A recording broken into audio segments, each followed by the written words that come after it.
వారాహి అమ్మవారి ఆవిర్భావన పార్ట్ 1. ప్రపంచంలో ఎన్నో ప్రళయాలు వస్తూ ఉంటాయి. ఒకానొకప్పుడు కామ ప్రళయం వచ్చింది.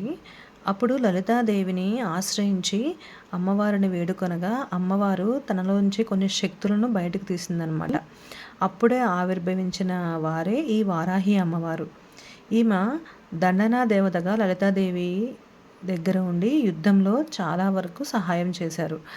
ఈరోజు అసలు కామప్రళయం అంటే ఏంటి, ఏ విధంగా యుద్ధము మొదలైంది అనేది తెలుసుకుందాం ఈ వీడియోలో. ఒకానొకప్పుడు శివుడు ధ్యానంలో ఉండగా మన్మధుడు అతని ధ్యానాన్ని విరమించుకోవడానికి, ధ్యాన విముక్తుని చేయడం కోసము మన్మథ బాణాన్ని విసురుతాడు. అప్పుడు శివుడు కోపంతో ప్రళయ తాండవం చేసి అతని మూడో కన్నును తెరచి మన్మధుడిని సంహరిస్తాడు. మన్మధుడు మొత్తం కాలి బూడిదైపోతాడనమాట. అప్పుడు అక్కడికి ఆ బూడిద దగ్గరికి ఒక శిల్పి వస్తాడు. అతను శిల్పి ఒక ముని రూపంలో ఉన్న శిల్పి వచ్చి కొంత భాగం బూడిదను సేకరించి ఒక పురుషునిగా తయారు చేస్తాడనమాట. తయారు చేసి అందులో జీవాన్ని నింపి ఆ జీవునికి ఒక మంత్రాన్ని ఉపదేశిస్తాడు. అప్పుడు ఆ జీవుడు లేచి మంత్రం చదువుతూ ఉండగా ఒక శక్తి ఆవిర్భవిస్తుంది. ఆ శక్తి నీకేమి వరం కావాలో కోరుకో అని అడిగితే తను ఏం సమాధానం చెప్పాడంటే, నేను రాక్షస గుణాలతో ఉన్నాను కదా, నేను రాక్షసులని వృద్ధి చేయాలి, దేవతలందరిని నాశనం చేయాలి, నన్ను చంపే బలము ఎక్కడా పుట్టకూడదు అనే వరం కోరుకుంటాడనమాట. తదాస్తు అని చెప్పి ఆ శక్తి వెళ్ళిపోతుంది. అయితే ఈ వరాలను విన్న బ్రహ్మ అప్పుడు బండ అంటాడు. బండ అంటే చెడు కోరికలు అని అర్థం. అంటే ఎదుటి వాళ్ళని మనం నాశనం చేయాలి అనే కోరికలను బండ అంటారనమాట. అప్పుడు ఇతనికి బండాసురుడు అనే పేరు వచ్చింది. ఈ విధంగా బండాసురుడు జన్మించాడనమాట. అతని దుష్ట ఆలోచనలతో దేవతలందరినీ నాశనం చేయాలి అనే ఆలోచనలతో బండాసురుడు ఉద్భవించాడు. ఆ తర్వాత ఈ బండాసురుడై ఇద్దరు రాక్షసులను తయారు చేస్తున్నాడు. మిగిలిపోయిన బూడిద ఉంటుంది కదా, దానితో. ఎవరు పుట్టారు ఇప్పుడు? విశుక్రుడు, విషంగుడు అనే రాక్షసులను ఇతను తయారు చేసుకొని ఇంకా సృష్టి మొత్తం రాక్షస గణంతో అందరూ ఒక దగ్గర చేరిపోయారనమాట. ఇతను అందరి రాక్షసులకి ఈయన రాజులాగా బండాసురుడు ఉన్నాడు.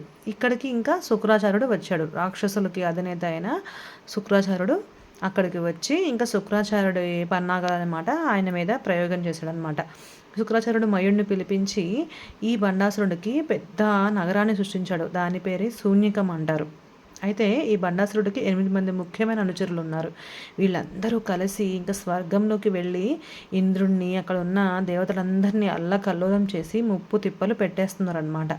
ఇక అక్కడ ఉన్న దేవతలకి ఎటువంటి సృష్టి కార్యాలు జరగకుండా పురుషులలో ఉన్న పురుష లక్షణాలను, స్త్రీలలో స్త్రీ లక్షణాలను తీసివేసి సృష్టిని ఆపేసేసారు. అంటే ప్రపంచం మొత్తం రాక్షసులు తప్ప దేవతలు ఎవరు ఉండకూడదనే ఉద్దేశంతో ఇలా చేశారనమాట. ఇక దేవతల్లో ఎటువంటి సృష్టి జరగకుండా దేవతల అభివృద్ధి ఆగిపోయింది. ఇంకా మొత్తము రాక్షస పాలన మొత్తం అల్లకల్లోలం జరుగుతూ ఉంది. అప్పుడు ఇంద్రుడు ఇక మిగతా దేవతలు అందరూ కలిసి త్రిమూర్తుల దగ్గరికి వేడుకోవడానికి వెళ్ళారు. ఇది కామప్రళయం సంభవించింది, మమ్మల్ని కాపాడమని త్రిమూర్తులను వేడుకున్నారనమాట. అప్పుడు త్రిమూర్తులు కూడా ఇది మా వల్ల కాదు, మేమేమి చేయలేము అని చెప్పి వాళ్ళు ఒక సలహా ఇచ్చారు. బ్రహ్మాండాలకు అవతల మణిద్వీపం ఒకటి ఉంటుంది, అక్కడ అమ్మవారు మహాశంభుడు ఉంటారు అని చెప్పారు. అక్కడికి వెళ్ళి వేడుకోండి అని చెప్పారు. అయితే వీళ్ళందరూ మణిద్వీపంలోకి వెళ్ళారు. అక్కడ అమ్మవారిని స్తుతించారు. అమ్మవారి ప్రసన్నం కావాలంటే మహాయజ్ఞం చేయాలన్నమాట. వీళ్ళందరూ కలిసి వాళ్ళకున్న శక్తులను అమ్మవారి యజ్ఞానికి ధారపోస్తారు. అప్పుడు అమ్మవారు ఆ చిదగ్ని కుండంలోంచి అప్పుడు అమ్మవారు ప్రసన్నమవుతారు. ఇక ఆమెకి వాళ్ళ వేదనను విన్నవించుకున్న తర్వాత ఈ కామ ప్రళయాన్ని ఆపడానికి ఆమె ఒక పెద్ద సృష్టిని తయారు చేసుకున్నారు. ఆమెలోంచి అమ్మవారి అంకుశం నుంచి సంపత్కరీదేవి పుట్టింది. ఆమె 1,000,000 ఏనుగులతో సైన్యంతో ఉద్భవించిందనమాట. అమ్మవారి పాశం నుంచి అశ్వరూఢాదేవి లక్షల అశ్వ సైన్యంతో ఆమె ఉద్భవించింది. ఇలా శ్రీచక్రం అనే రంధ్రంలోంచి సర్వాయుధాలన్నీ నింపుకొని యుద్ధానికి రెడీ అయిపోయారనమాట.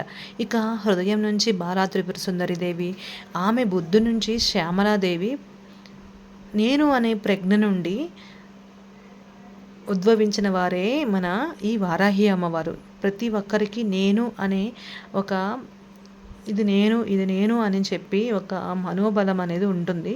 ఆ మనోబలం నుంచి పుట్టిన వారే వారాహీదేవి అన్నమాట. మనోబలము అంటే ధైర్యానికి చిహ్నం కాబట్టి ఈమె మనోబలం నుంచి పుట్టడం వల్ల సైన్యాధిపతిగా ఉంది. బుద్ధిబలం నుంచి శ్యామలాదేవి పుట్టినందువలన శ్యామలాదేవి మంత్రిని దేవతగా, వారాహిదేవి దండనా దేవతగా ఉన్నారు. ఈ విధంగా వారాహిదేవి లలితాదేవి నుంచి ఆవిర్భవించారనమాట. ఇప్పుడు వారాహిదేవి చూడడానికి రూపం ఎలా ఉంటుందో ఒకసారి తెలుసుకుందాము. అమ్మవారి రూపం వరాహ రూపంలో ఉంటుంది. అమ్మవారి మేను నీలమేఘ వర్ణంలో ఉంటుంది. 8 చేతులతో అభయ హస్తాలతో పాశము, శంఖము, హలము వంటి ఆయుధాలతో గుర్రము, సింహము, దున్నపోతు వంటి జంతువులను వాహనంగా చేసుకుంటారు. ప్రశస్తి దేవి భాగవతం, మార్కండేయ పురాణం, వరాహ పురాణం వంటి పురాణాల్లో కూడా వస్తూ ఉంటుంది. ఆ అమ్మవారిని వారాహిదేవిని శక్తి రూపంగా పూజలు చేస్తూ ఉంటారు. ఈమెను పూజించడం వల్ల మనోధైర్యము, శక్తి, శత్రు నాశనం కూడా జరుగుతుంది.